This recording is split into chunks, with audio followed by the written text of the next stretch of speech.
La terza corsa è la seconda prova riservata agli aspiranti allievi, anche in questo caso 7 al via sul miglio.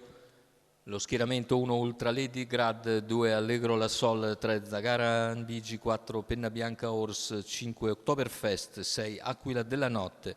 Seconda linea 7 Redford TRGF.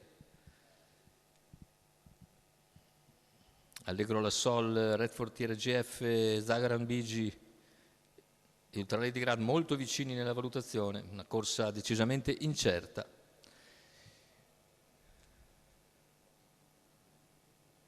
Parte discosta Aquila della Notte, mentre c'è lotta per il comando con Allegro La Sol veloce, che si oppone a Penna Bianca Horse, che cerca poi di ripiegare in scia.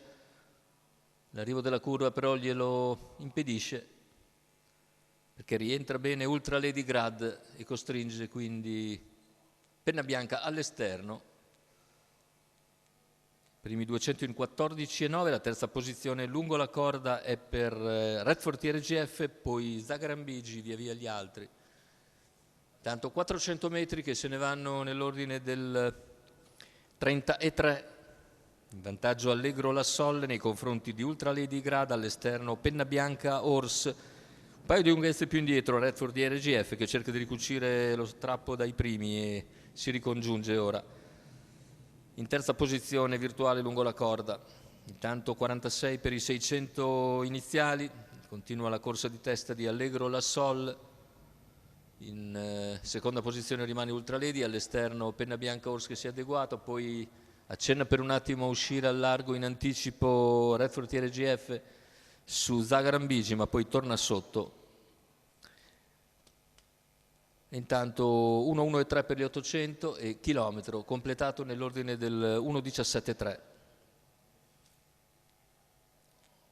Cerca di riproporsi ora Zagaran Bigi in terza ruota, viene via 500 dalla conclusione.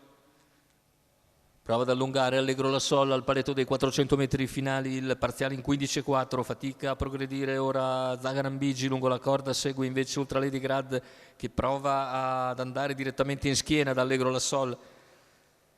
Intanto muove dalla coda anche Aquila della Notte, completamente numero 1 l'errore Ultra di Lady Ultra Lady Grad, lascia così solitario in vantaggio Allegro La Sol. A centropista c'è... Anzi all'interno c'è lo speed efficace di Redford TRGF ed è Redford TRGF che nel finale passa e vince nei confronti di Allegro La Sol, al terzo posto Aquila della Notte, 1,17,2. La vittoria per Redford TRGF che di spunto riesce a prevalere sul traguardo. Andiamo a rivedere le battute conclusive, vedete all'interno Redford TRGF. Davide De Muru in sediolo riesce a piegare nettamente il battistrada Allegro La Sol, terzo posto per Aquila della Notte. Vince quindi Redford TRGF, il training è quello di Giovanni D'Alessandro per conto del signor Emanuele Siragusa.